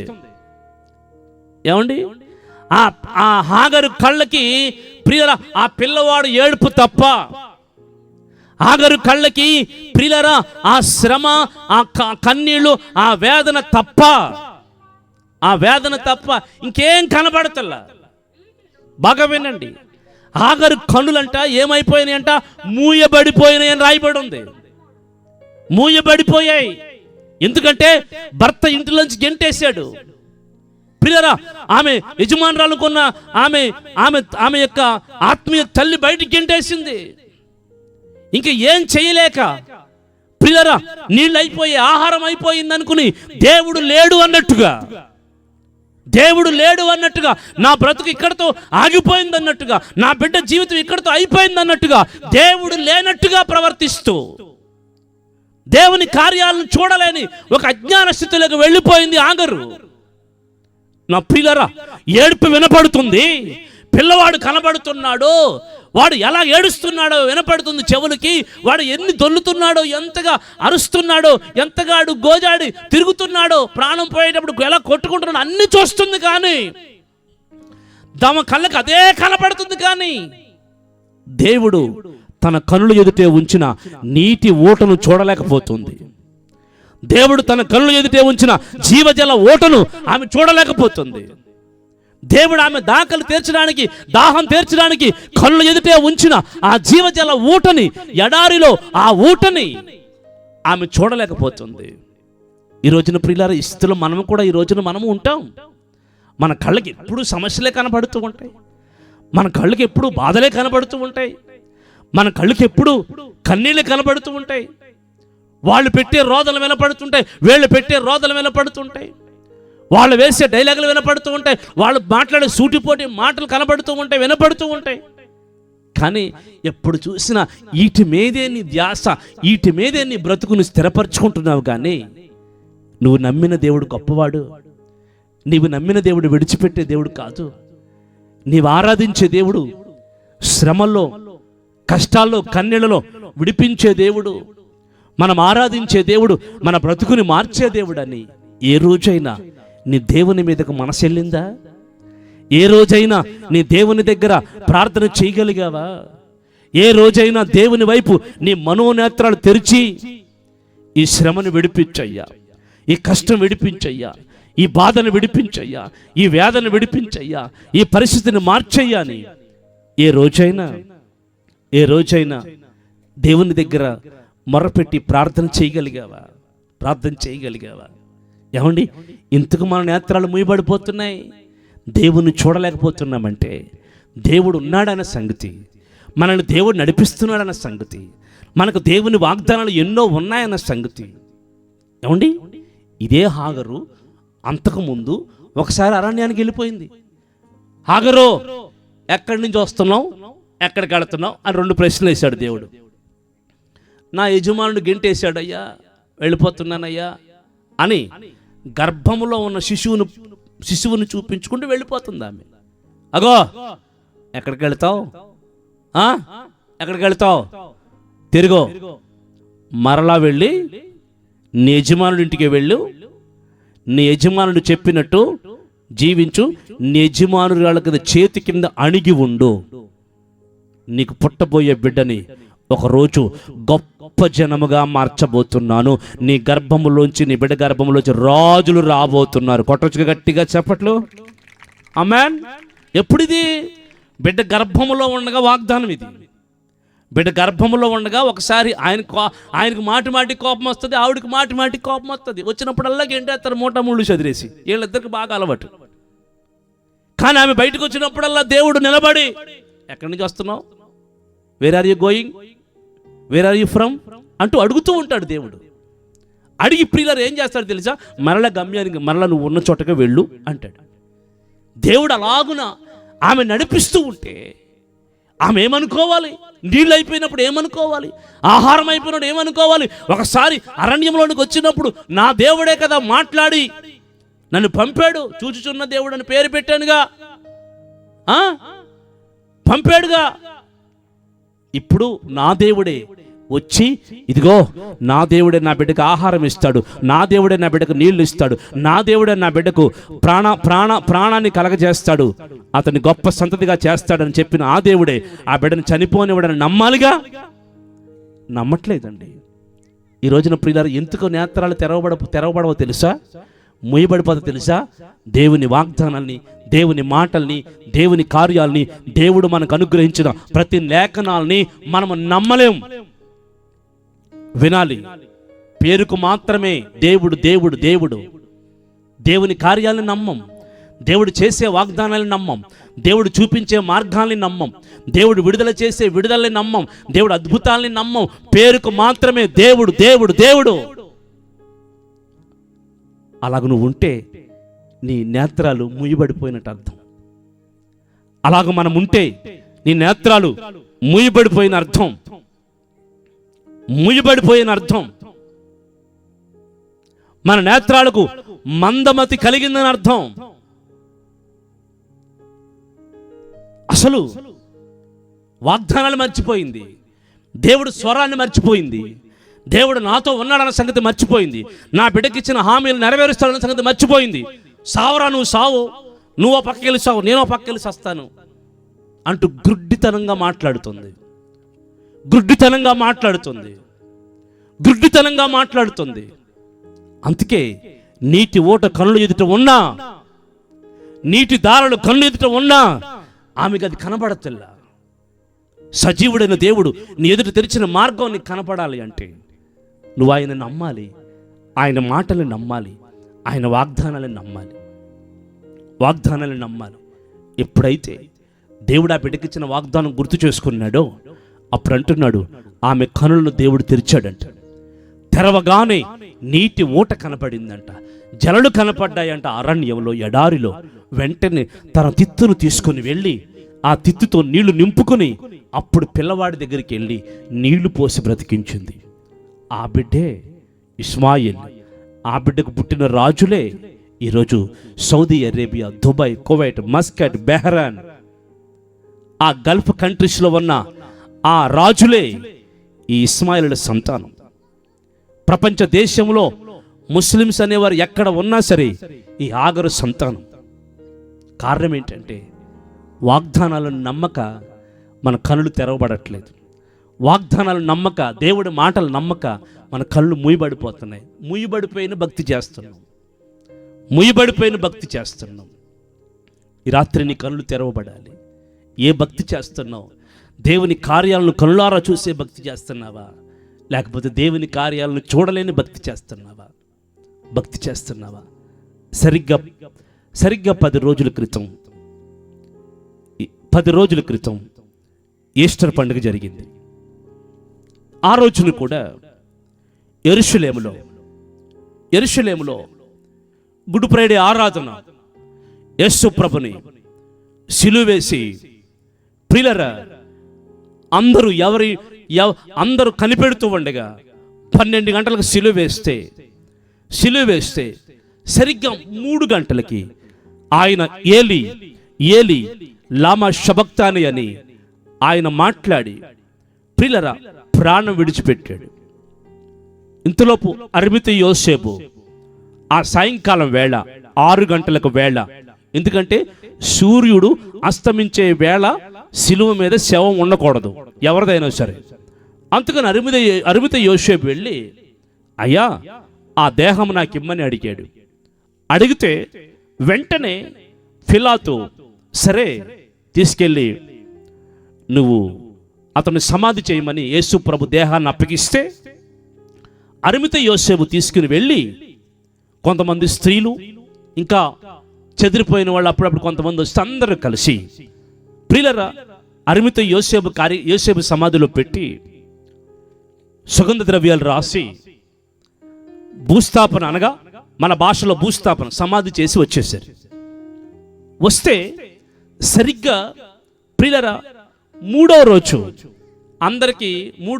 అందరికీ ఒక మాట ఉంది. ఏంటి? ఆయన లెగుస్తానని చెప్పాడు అనే వార్త మూడో రోజు వార్త ఉంది.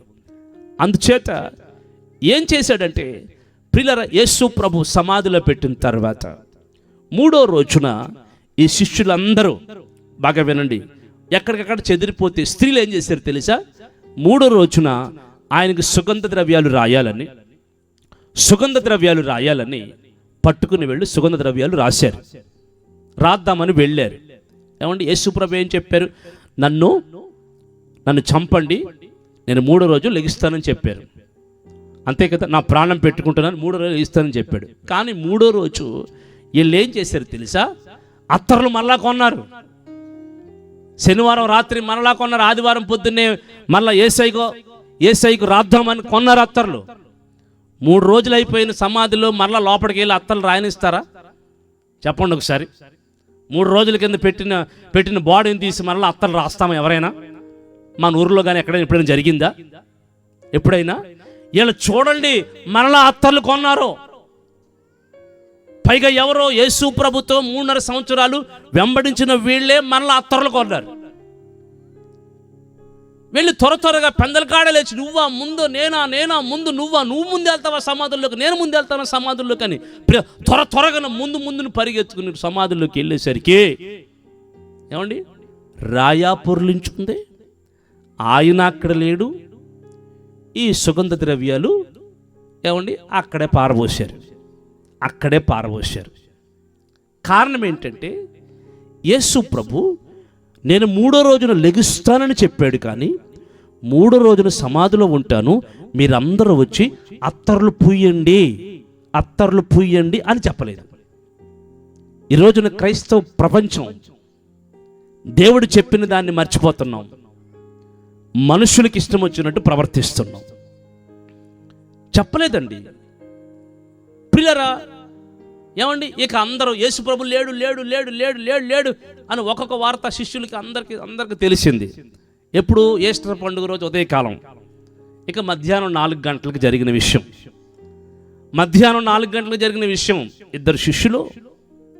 ఇద్దరు శిష్యులు యెరూషలేములో నుండి యమ్మాయి గ్రామానికి నడుచుకుంటూ వెళుతూ ఈ సంగతులన్నీ చెప్పుకుంటున్నారు. ఏమని? సిలువలో 7 మాటలు పలికి సిలువలో పెడితే, యేసయ్యను సమాధిలో పెడితే 3 రోజులు సమాధిలో ఉన్నాడు. పిలాతు ఏమో దానికి తాళం వేయించాడు. మన స్త్రీలు కొంతమంది వెళ్ళి సుగంధ ద్రవ్యాలు రాద్దామని వెళితే ఆయన సమాధిలో లేడంట అని అనుకుంటూ ఉంటుంటే, మధ్యలో వీళ్ళిద్దరూ మాట్లాడుకుంటూ ఉంటుంటే మధ్యలో ఒక మూడో ఆయన వచ్చి అన్నాడు, అరే ఏంటయ్యా మీరు మాట్లాడుకుంటుంది, ఏదో ఇంట్రెస్టింగ్ టాపిక్గా ఉంది, నేను కూడా వింటాను, నాకు కూడా చెప్పండి అన్నారు. నీదే ఊరు అని అడిగారు. మాది యెరూషలేమే. మరి యెరూషలేములో ఉన్న నీకు ఈ సంగతులు తెలియవా? గుడ్ ఫ్రైడే రోజున సిలువ వేశారు యేసు ప్రభువుని, తెలియదా నీకు? ఆయన తీసుకెళ్ళి సమాధిలో పెడితే ఈస్టర్ రోజున, ఆదివారం ఆరాధన రోజున, ఈస్టర్ రోజున లేచాడు, తెలియదా నీకు? అయినా నాకేం తెలియదండి. చెప్పండి అయ్యా, వింటాను అని వీళ్ళ మధ్యలో వాళ్ళు చెప్తూ ఉంటే వింటున్నాడు. మా పిల్లలు ఎంత కష్టపడి సుగంధ ద్రవ్యాలు కొన్నారో, ఎన్ని షేర్లు అత్తరు కొన్నారో, యేసు ప్రభువుకు రాద్దామని తీసుకెళ్తే ఆయన అక్కడ లేడంట, ఆయన సమాధిలో లేడంట అనుకుంటున్నారు వీళ్ళు. ఇంతలోపు ఈ మధ్యలో ఉన్న ఆయనకి ఏమండి, వాళ్ళు అలా మాట్లాడుతుంటే, అజ్ఞానంగా మాట్లాడుతుంటే, ఈ మధ్యలో ఉన్న ఆయనకి అసలు చూడండి విపరీతమైన రోషం పుట్టుకొచ్చి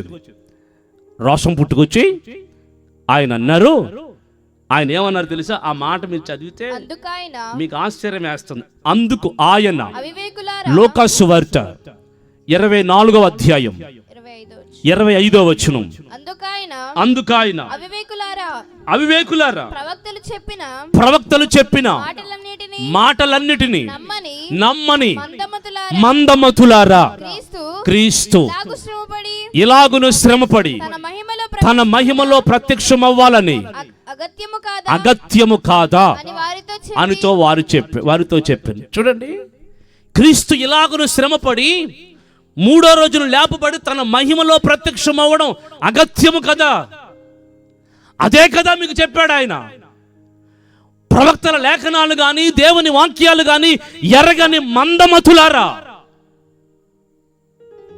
ఎరగని మందమతులారా.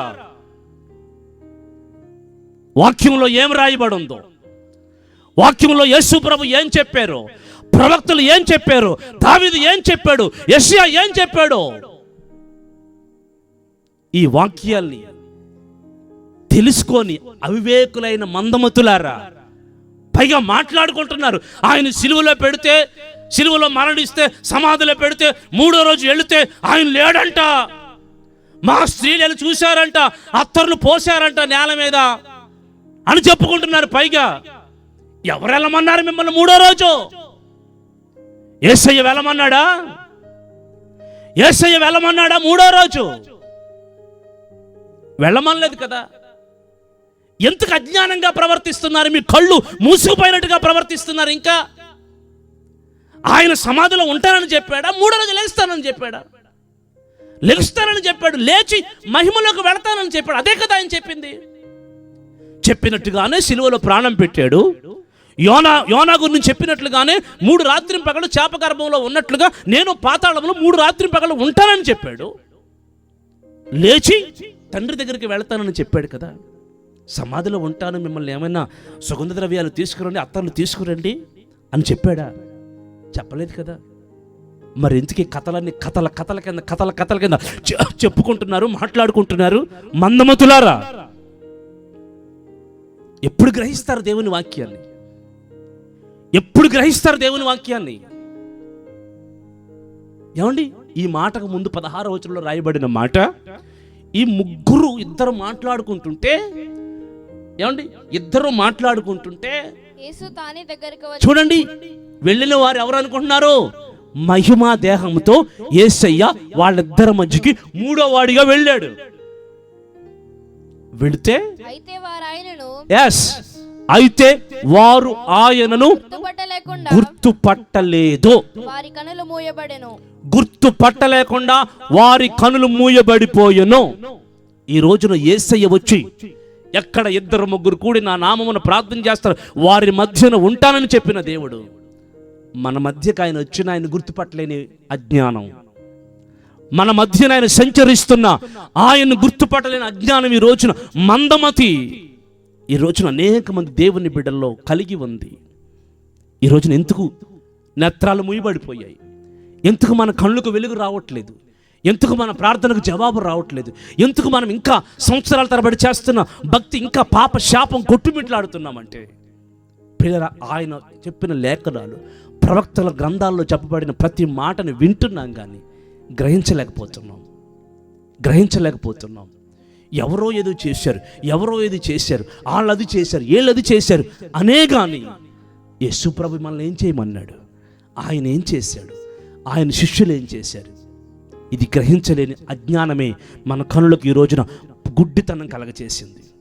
యేసయ్యే మధ్యలో నిలబడితే కళ్ళు కనబడిచెట్ల వాళ్ళకి.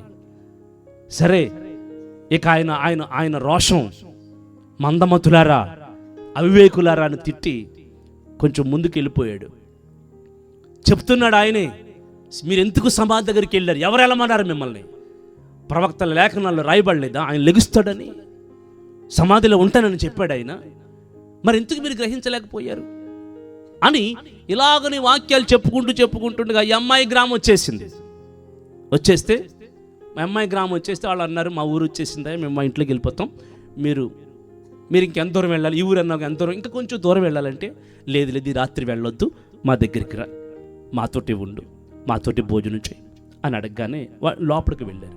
వెళ్ళి వెంటనే ప్రియులారా భోజనం చేద్దాం రండి నా ముగ్గురు కూర్చుని, ఏమండి రొట్టెలు కదా, ఇప్పుడు రైస్ కాదు, అప్పుడులో రొట్టెలు, ఏమండి ఆ భోజనం ప్రార్థన చేసి, చేపల రొట్టెలు భోజనం ప్రార్థన చేసుకుని ఆ రొట్టె, ఏమండి ఆ మధ్యలో ఉన్న యేసయ్య, ఇప్పటి వరకు యేసయ్య అన్న సంగతి వీళ్ళిద్దరికీ తెలియదు.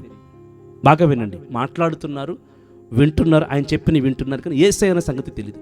ఎప్పుడైతే యేసు ప్రభు ఆ యొక్క రొట్టెని ఇలా పట్టుకుని స్తోత్రం చేసి దాన్ని ఇలా విరిచాడో, వారికి ఇలా విరిచి వాళ్ళ చేతిలో పెట్టగానే వారి కన్నులు తెరవబడ్డాయి. వారి కన్నులు తెరవబడి ఆయన్ను గుర్తుపట్టారు. అంతటా ఆయన అదృశ్యుడైపోయాడు. చూసారా, ఇప్పటి వరకు దారి గుండా మాట్లాడుకుంటూ వస్తుంటే వారి మధ్యకు వచ్చిన యేసయ్యను గుర్తించలే. వారి మధ్యన ఉన్న యేసయ్యతో మాట్లాడుతున్న యేసయ్య స్వరం అని గుర్తుపట్ల. ఈరోజున చాలామంది అజ్ఞానం ఆవరించేసిందండి. సంఘాల్లో కావచ్చు, కుటుంబాల్లో కావచ్చు, వ్యక్తిగత జీవితాల్లో కావచ్చు. నా ప్రియుడా, నా ప్రియురాల, నీ నేత్రాలు తెరవబడితే ఆయన ఎలాగున్నాడో, ఆయన మహిమ ఎలాగుందో నీ కళ్ళారా చూడగలవు. ఆయన స్వరమేంటో గుర్తుపట్టగలవు. ఆయన మాట్లాడే లేఖనాల సత్యమేంటో కనులారా చూడగలవు. కానీ నీ మనోనేత్రాలు, నీ ఆత్మీయ నేత్రాలు ముయ్యబడితే భక్తి జరుగుతుంది, కానీ ఆయన చూడలేవు, ఆయన స్వరం వినలేవు. ఎప్పుడైతే ఆ రొట్టె విరిచాడో పిల్లరా, వీళ్ళిద్దరూ చూసి రే యేసయ్యరా అని అన్నారు. వెంటనే ఆయన వెళ్ళిపోయాడు. వాళ్ళ కళ్ళు తెరవబడ్డాయి. చూసారా, కళ్ళు తెరవబడినంతసేపు యేసయ్యని చూడలేకపోయారు. వారు దారి గుండగా వాళ్ళు అప్పుడు అంటున్నారు, వాళ్ళు దారి గుండగా ఆయన మనతో మాట్లాడుతున్నప్పుడు, లేఖనాలు వివరించి చెప్తున్నప్పుడు మన గుండెలో మండలేదా? ఏమండి, దేవుడు మాట్లాడితే నీ గుండె మండుతుంది. దేవుడు మాట్లాడితే, దేవుడు దిగి వచ్చిన స్వరం మాట్లాడితే గుండె మండుతుంది. ఆ మంటలో పాపాలు ఒప్పుకుంటావు, ఆ మంటలో శాపాలు వదిలిపెడతావు, ఆ మంటలో పరిశుద్ధ జీవితాన్ని మార్చుకుంటావు. ఆ దేవుడు మాట్లాడిన స్వరములో నీ బ్రతికే మారిపోతుంది, నీ జీవితమే మారిపోతుంది. ఏమండి, గుండెలు మండలేని పై ప్రసంగాలు ఎన్ని విన్నా ఎందుకో ముయ్యబడిపోయిన మనోనేత్రాలతో ఎంత భక్తి చేసినా ఎందుకు? ఈ రాత్రి నిన్ను నువ్వు ప్రశ్నించుకో. కీర్తనాకారుడైన దావీదు 39వ కీర్తన 3వ వచనంలో, కీర్తనాకారుడు 39వ కీర్తన 3వ వచనంలో, నేను ధ్యానించుచుండగా నా గుండె నాలో మండుచుండెను అన్నారు. నేను ధ్యానిస్తుండగా నా గుండె నాలో 39వ కీర్తన 3వ వచనం, నా గుండె నాలో మండుచుండెను. నేను ధ్యానిస్తుండగా మంట పుట్టింది. నిజమైన దేవుని వాక్యం నువ్వు ధ్యానిస్తే నీ గుండె మండాలి. నిజమైన దేవుడు నీతో మాట్లాడితే వాళ్ళిద్దరికీ గుండెలు మండినట్లుగా నీకు మండాలి. నిజమైన ప్రవక్తలు లేఖనాలు నీతో మాట్లాడుతుంటే, ఆత్మ పొందిన పరిశుద్ధులు, ఆత్మాభిషేకంతో నింపబడి ప్రతిష్ఠా సమర్పణ కలిగిన దైవజనులు నీతో మాట్లాడుతుంటే నీ గుండెలు మండుతాయి. అప్పుడే నీ జీవితం మారుతుంది, అప్పుడే నీ నేత్రాలు తెరవబడతాయి. ఏమండి, పసలేని ప్రసంగాలు, మంటలేని ప్రసంగాలు, మంటలేని ఆత్మీయ బలులు ఎన్ని అర్పించినా, మంటలేని బలు అర్పణలు ఎంత అర్పించినా అది దేవుని దగ్గరికి చేరదు. అందుకే ఇప్పుడైనా నీ మనోనేత్రాలు తెరుచుకో, నీ ఆత్మీయ నేత్రాలు తెరుచుకో. దేవుని దగ్గర ఈ రాత్రి నా నేత్రాలు తెరవమని చేతులు ఎత్తి ప్రార్థన చేద్దాం. అందరూ కూడా లేచి నిలబడని అందరూ కూడా దేవుని వాక్యంలో నుండి మనం ఈ రాత్రి ఒక చక్కటి ఉన్నతమైన సందేశాన్ని ప్రభు మన మనోనేత్రాలు వెలిగింపబడినట్లుగా ప్రభు మనకు అనుగ్రహించి ఉన్నారు కనుక చేతులు చాప అందరూ కూడా ప్రార్థనాపూర్వకంగా ప్రార్థన చేద్దాం. అందరూ కూడా వాక్యమైన ఎవ్వరు మౌనముగా ఉండవద్దు. ఈ రాత్రి దేవుడు నీతో మాట్లాడిన రాత్రి. అమ్మాయి యెరూషలేము నుండి అమ్మాయి గ్రామమునకు దిగి వెళ్ళుచున్న ఇద్దరి మధ్యన యేసయ్య వెళ్ళినట్లుగా ఇదిగో ఈ రాత్రి కొద్ది మందిగా ఉన్న మన మధ్యకి యేసయ్య దిగి వచ్చి మనతో మాట్లాడుతూ వచ్చారో. ఇదిగో ఈ రాత్రి మన గుండెలను మండునట్లుగా, మన హృదయాలు దేవుని సన్నిధిలో రగిలింపబడినట్లుగా, ఆత్మ సంబంధమైన సంగతుల విషయాలను గూర్చి ప్రభు మనతో మాట్లాడుతూ వచ్చారు. చేతులు చాపండి, ఎవరు వెళ్ళిపోవద్దు. 2 నిమిషాలు చేతులు చాపి చివరి ప్రార్థన ఆశీర్వాదంతో మీరు వెళ్ళాలి. దేవుడు దిగివచ్చి మాట్లాడి ఉండగా దేవుడు కార్యాలు చూడబోతున్నారు మీరంతా. ఇదిగో హాగరు కనుల ఎదుట నీటి బుగ్గను చూసినట్లుగా మీరందరూ మీ కనుల ఎదుట దేవుని కార్యాలను చూడబోతున్నారు.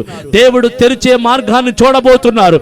ఆ పనివాడి కనుల ఎదుట సైన్యమును చూచినట్లుగా, అగ్ని రథమును చూచినట్లుగా ఇదిగో మీరు ఈ రాత్రి దేవుని కార్యాలను చూడబోతున్నారు. యోబు చుట్టూ కంచె వేయబడినట్లుగా దేవుని కంచెను మీరు చూడబోతున్నారు. ఇదిగో శిష్యులు కళ్ళు తెరవబడి మహిమా స్వరూపుడైన యేసయ్యను చూచినట్లుగా ఈ రాత్రి మీతో మాట్లాడిన యేసయ్యను చూడబోతున్నారు. మీ మనోనేత్రాలు తెరవబడుతున్నాయి, మీ మనోనేత్రాలు వెలిగింపబడుతున్నాయి. ఇదిగో చూడు, దేవుని దగ్గర ప్రార్థన చేయి. స్వరం విన్నావు, వాక్యం విన్నావు, లోబడు, దేవునికి అప్పగించుకో. అయ్యా నా కళ్ళు తెరువు, నా కళ్ళు తెరువు, నా నేత్రాలు తెరువు. నీ కార్యాలు చూడాలి, నీ మహిమను చూడాలి, నీ కార్యాలు పొందుకోవాలని ప్రార్థన చేయి, ప్రార్థన చేయి, ప్రార్థన చేయి. ఈ రాత్రి అద్భుతమైన దేవుడు, ఆశ్చర్యకరమైన దేవుడు తన స్వరాన్ని వినిపింపచేశాడు. ఇంకెంతకాలం మందబంతులాగా ఉంటాం, ఎంతకాలం అజ్ఞానులాగా ఉంటాం, ఎంతకాలం దేవుని కార్యాన్ని, దేవుని లేఖనాలను చూడలేని అజ్ఞానపు భక్తిని చేస్తాం. విడిపించబడు, విడుదల పొందు, విమోచించబడు. నీ పొరలకు, నీ కళ్ళకు పొరల వంటివి రాలగలిగితే, మనోనేత్రాలు తెరవబడిన అనుభవాలను జీవితంలో ఈ రాత్రి కలగగలిగితే, ఆయన మహిమైశ్వర్యం ఎట్టిదో, ఆయన పరిశుద్ధులలో నీ కొరకు దాచి ఉంచిన స్వాస్థ్యం ఎట్టిదో, ఆయన ఘనమైన కార్యములలో ఉన్న ఆశ్చర్యకరమైన మహిమ ఎట్టిదో నువ్వు చూడబోతున్నావు. ఈ రాత్రి దేవుని దగ్గర ప్రార్థన చేయి. ఈ రాత్రి నా మనోనేత్రాలు తెరువయ్యా, నా నేత్రాలు తెరువయ్యా అని ప్రార్థన చేయి, ప్రార్థన చేయి, ప్రార్థన చేయి. మీ కొరకు ప్రార్థన చేయబడుతుంది. ప్రార్థన.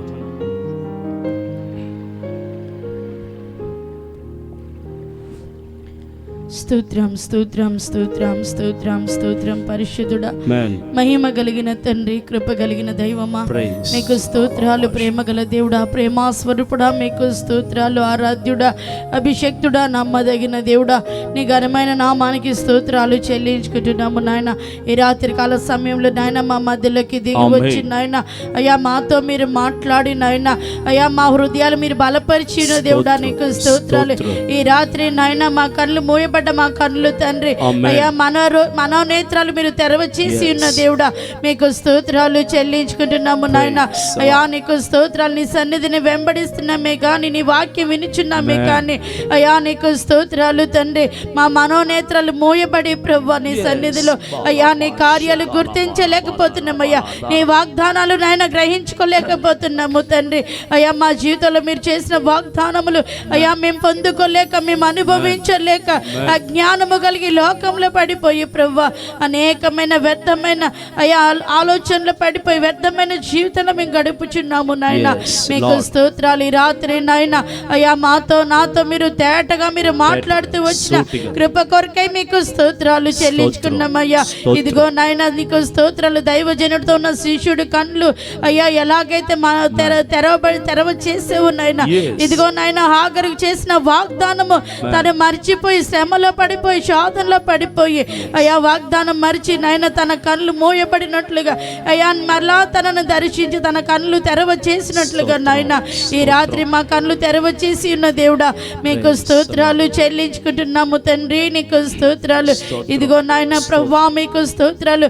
శిష్యుల మధ్యలో నాయన మీరు ప్రత్యక్షమైనప్పటికీ నాయన మహిమ దేహముతో వారి మధ్యలో మీరు నడిచినప్పటికీ నాయన ఇదిగో నాయన నువ్వు రెట్టు విరిచే వారికి కూడా వారు నేను గుర్తించలేకపోయారయ్యా. నీ లేఖనములు బట్టి వారి గుండెలు మండుచున్నప్పటికీ కూడా అయ్యా వారు నేను గ్రహించలేకపోయారయ్యా. ఇదిగో నీ మేలు పొందుకుంటున్నా, నీ కార్యాలు అనుభవిస్తున్నాము కానీ అయ్యా నేను గ్రహించలేకపోతున్నాము నాయన. అయ్యా నీ వైపు మేము తేటగా చూడలేకపోతున్నాము తండ్రి. నీకు స్తోత్రాలు. ఇదిగో మాతో నాయన మాతో మీరు మాట్లాడుతూ వచ్చిన దేవుడా, ఈ రాత్రి నాయన మా జీవితాలు మీరు బలపరిచి మా మనోనేత్రాలు తెరవ చేసిన దేవుడా, ఇక నుంచి నాయన నీ సముఖంలో అయ్యా నమ్మకస్తులుగా మీరు మార్చండి నాయన. అయ్యా నీకు స్తోత్రాలు. కనులు తెరవబడిన వారుగా అయ్యా నీ సముఖంలో జీవించే వారుగా అయ్యా నీ సన్నిధిలో జీవింప చేయమని అయ్యా బ్రతిమలాడుచున్నాము తండ్రి. నీకు స్తోత్రాలు. అయ్యా నువ్వు వాగ్దానము చేసిన దేవుడు, నమ్మదగిన దేవుడు కనుక, మాకు సహాయకుడు కనుక నాయన మా పక్షంగా ఉన్నవాడు అనువాడువైన తండ్రి. నీకు స్తోత్రాలు. నిశ్చయంగా నాయన ఈ రాత్రి మమ్మల్ని అందరూ మీరు బలపరిచి మా ప్రాణములు తెప్పరిల్ల చేసిన దేవుడా, ఇదిగో మేము కూడా శోధనలోను అనేకమైన సమస్యల్లోనూ అయ్యా మేము చిక్కుల్లో మేము పడిపోయి నాయన అయ్యా నీకు నాయన మీ మీద మా మనసు ఉంచలేకపోతున్నాయి మేము తండ్రి. ఇదిగో నాయన మా మనసు నీ యందు నిలిపి అయ్యా నీ మేలులు నీ కార్యాలు పొందుకునే కృప మాకును మీరు దయచేయమని, మీరు ఏదైనా చేయదగిన దేవుడు, ఎంతైనా చేయదగిన దేవుడు అని నాయన మేము గుర్తెరిగి నాయన నీ సన్నిధిలో కనిపెట్టి ప్రార్థించే ఆత్మ మాకు దయచేయమని, ఆత్మీయ జీవితాలు మీరు మమ్మల్ని బలపరచమని, మీరు అక్కడికి మమ్మల్ని సిద్ధపరచమని మీ చేతులకి అప్పగించుకుంటూ యేసయ్య పరిశుద్ధమైన నామమున ప్రార్థించి స్తుతించి అడిగి వేడుకుంటున్నాం తండ్రి. ఆమేన్. మన ప్రభువైన యేసుక్రీస్తు కృప, తండ్రి అయిన దేవుని ప్రేమ, పరిశుద్ధాత్మ సన్నిధి సహవాసం మనకిని ఈ రాత్రి చేరి వచ్చిన బిడ్డలందరికీ దేవుడు తోడుగా ఉండి ఆయన లేఖన ప్రత్యక్షతలు కలగచేసి వాగ్దానాల ద్వారా మన మనోనేత్రాలు వెలిగించి దేవుని మహిమను చూచేటట్టుగా మనల్ని దేవుడు చేయునుగాక. ఆమేన్. ఆమేన్. మీ అందరికీ వందనాలు, స్తోత్రాలు. ప్రభు మిమ్మల్ని దీవించునుగాక.